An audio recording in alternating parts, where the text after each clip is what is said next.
Welcome to Meet the Candidates, sponsored by the Tri-Town Chamber of Commerce and the Downtown Business Association.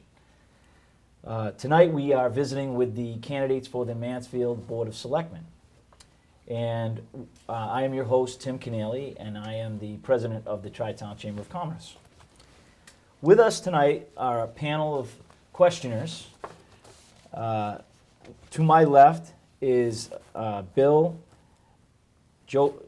Govea It's a tough one. from the Sun Chronicle, and Kara Griffin from the Tri-Town Chamber of Commerce, Donna Whitehead from Mansfield News, and Bob Todd from True Value and the Downtown Business Association. Our candidates will be answering some questions tonight from the panel. And before we get started with the questions, I'm going to introduce the candidates. First to my right is Vic Lehman. Mr. Lehman has been a resident of Massachusetts since 1968 and is a homeowner in Mansfield and has been since 2002. Mr. Lehman has had the opportunity to live and travel all over the United States. After high school, Mr. Lehman joined the United States Army and worked as a helicopter mechanic.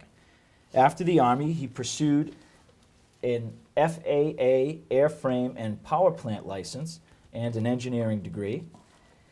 In the course of his career, he has worked as a mechanic, a machinist, a welder, and a test engineer for prototype and production machinery in the energy industry. Vic was Mansfield's Southeast Regional Planning Commissioner, SERPID, in 2013. Welcome, Vic. Welcome. To Vic's right is Jess Aptowitz. Jess is a resident of Mansfield as well and lives at 30 Fieldstone Drive and has for the past 21 years. He's married to Lisa. His daughter Laura attends Union College, and his son Mark is a student at Mansfield High School. Mr. Aptowitz is seeking re-election to the Mansfield Board of Selectmen. He has served in municipal government for the last 10 years, the first 4 on the FinCom, and the last 6 on the Board of Selectmen. He was an auditor in public accounting, specializing in municipalities' municipal lighting departments. Welcome, Jess. Thank you. To Jess's right is Frank Del Vecchio. Mr. Del Vecchio moved to Mansfield with his wife and young daughter 17 years ago. He served 2 terms on Mansfield's Finance Committee, where he took his past experience as a local government finance specialist for the Massachusetts Department of Revenue. He served 2 terms on the Mansfield School Committee and has served on various other town boards and committees. In his 30-year career in public finance, most of which has been in the private sector, he has been a budget analyst, financial advisor to New England cities, towns, and districts, and for the past 7 years, a banker specializing in municipal bond financing to provide funding for capital projects and cash flow purposes. He and his wife, Debbie, will celebrate their 30th anniversary later this month. Frank's son, Ford, is a freshman at Mansfield High School. His daughter, Devin, a Mansfield High School graduate, is completing her junior year at Bucknell University. Frank holds a BA from Brown University and a Master of Public Administration degree from Syracuse University. Welcome, Frank. Thank you. Our final candidate, Steve Schoonveld, lives in the downtown area at 21 Newton Street, just down the block from Mansfield Deli. He is 46, married, and the father of 2 young sons who will be entering the school system in the next few years. He's a former CFO, a credentialed actuary, and is currently a vice president and pricing actuary at Lincoln Financial Group, which specializes in long-term care financing. Prior to becoming an actuary, he put his teaching certificate to good use teaching math at both a public high school and a state university. Steve Schoonveld is the current vice chairman of the Finance Committee and works with the schools on the annual budget. Welcome, Steve. Thank you. So the format for tonight's Meet the Candidates will be each panelist will ask 1 question. Each candidate will have 2 minutes to answer the question, and we will start with Bill. Thank you, Mr. Moderator. Gentlemen, good evening. The downtown area has been debated and studied and observed to death over the last few years. Many people believe it's time to stop talking about it and start doing something about it. So my questions to you are, do you have any specific idea on how to revitalize the downtown? And given the situation as is today, is it even really possible to revitalize the downtown? I think it is. Actually, one of the biggest problems that you run into when you talk to the business owners downtown is a lack of parking. And that's where we got to start, is increase the parking availability. We do have the public parking area, which is a great idea. I believe that area that's behind the Jimmy's Pub, the old Fales Oil building, that could be converted into additional parking. That's a good place to start. Mr. Aptowitz? Thank you. You know, that's been a hot button. I've been on the board for the last 6 years, and the one thing I do see, and frankly, you talk about the big box stores and those types of entities. I really don't think that they would really succeed downtown. Realistically, I think that it's just not set up for that. However, you know, we do have businesses that have been there forever that have succeeded. We have some restaurants that are doing well. Parking is an issue. We part of what we've been doing, we have made some changes to some of the parking, and I do feel that parking, you know, restaurant owners, especially at night, you know, they've complained that, you know, it's hard for their business, and if you go downtown Boston, people will walk a mile sometimes to go out to eat. So we do have parking. I'm not sure if it's enough, but we do have parking. Just try to get people trained to, you know, it's not so bad to walk a block or so. But we do have businesses that have been there forever and have succeeded, and you know, we like to see them succeed and keep moving forward. So you know, we've done a lot.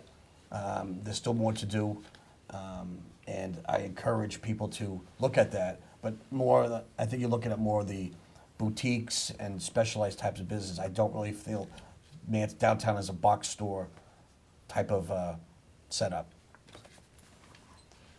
Frank?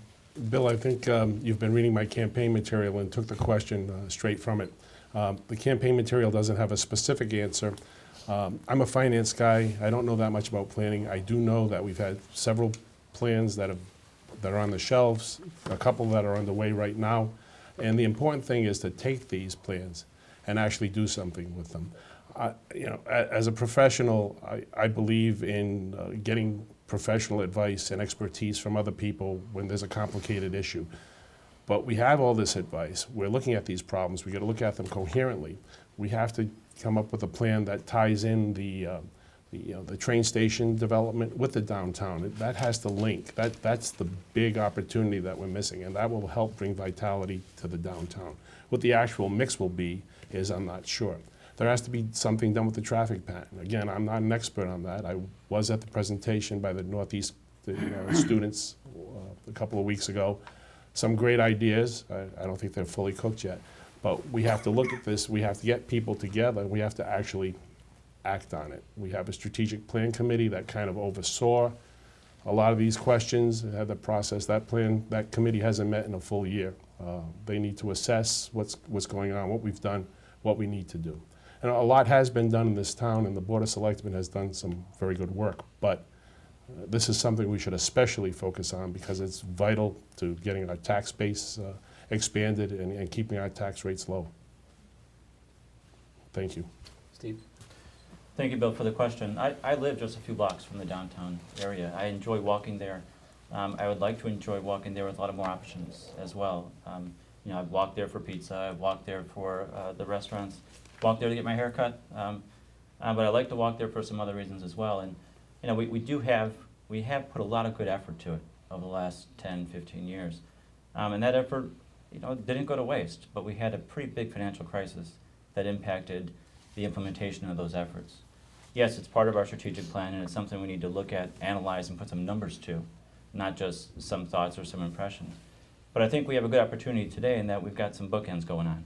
We've got some good development and enhancements down towards Town Hall, where we've got a couple more mixed-use developments that have come up there.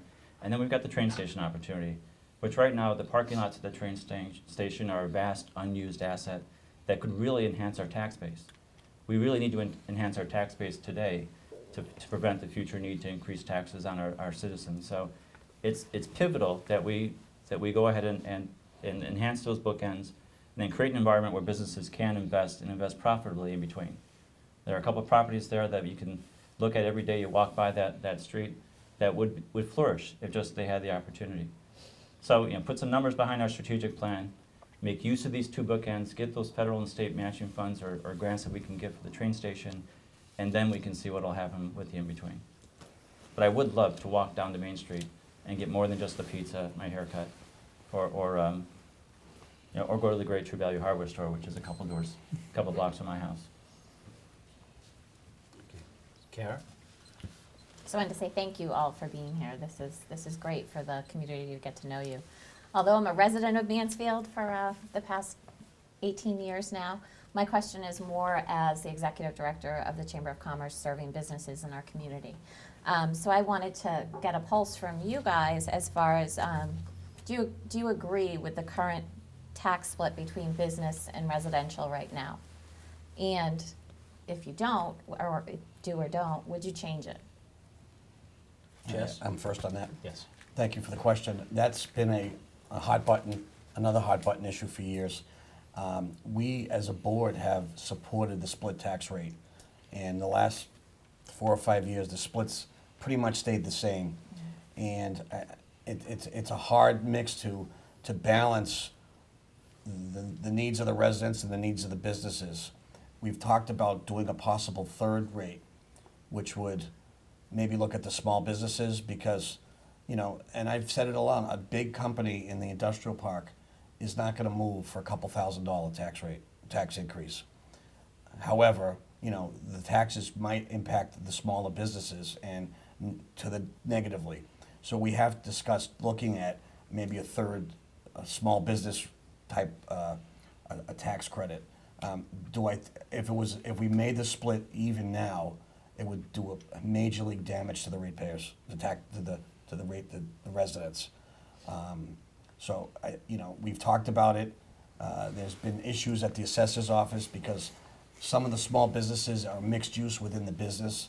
Someone might own it, but then there's a business going on. So to actually calculate that and be fair is another whole. But part of what I'd like to see going forward is potentially looking at that and coming in something that helps out the local businesses, but also maintains that the industrial rate, in my mind, I think is fair. I mean, I know you're never going to make everybody happy. The ratepayers themselves, the taxpayer individuals, they're paying 3%, 4%, 5% more just as it is in their taxes. And if we were to equalize the rate, their rates would be going through the roof. So that's kind of where I feel. So thank you. Thank you. Frank? Having lived in town for 17 years and been involved for most of that time, I've always followed the tax rate setting process, and for the first dozen years or so, I'd always, at that time of year, be pulling my hair out when the selectmen and the assessors discussed it, because it didn't seem to be a rational approach, and I think it's been pretty effective, the hair pulling out. But sorry, I laugh at my own jokes, but the last several years, I have to agree with Mr. Aptowitz. I think it's been a more rational approach. It's maybe not the answer that the businesses want to hear, but I like this split approach. They've worked to keep the impact the same every year. Valuations change on a year-to-year basis, but the actual tax bill for a business or residents is dependent on their valuation, and the impact has been kept about the same. I like that. I think the ultimate answer, and it's been touched on in the first question, is that we have to look towards economic development of the downtown, of the train station area, of the Cabot Industrial Park, where we've put industrial zoning changes in place, but we have to now attract business there, which we don't really put effort into doing now. We attract business there, that lowers the tax impact for everyone. So the broader the tax base, the lower the actual tax bill is for everyone, and that's, every year the tax rate changes based upon changes in valuation. It's the actual, how many dollars you're paying out of your pocket that hits you. And if we can spread that wider, and I don't think anyone will disagree with that, it'll be better for everyone. Steve? Thanks, Kara. So we live in a competitive environment. Excuse me. The town's in a competitive environment, and so we need to make sure our tax rates remain competitive to attract business. One of the things we did as a finance committee just a couple of years ago, or actually it was in last year's town meeting, was we pushed for that effort to change the zoning in the industrial park. It was solely a finance committee inspired item. Chairman Walt was pretty much principal on that, but we we wanted to do something for little cost to encourage business in that industrial park. Now granted, it hasn't seen its legs quite yet, but there's still time. You know, it didn't cost us anything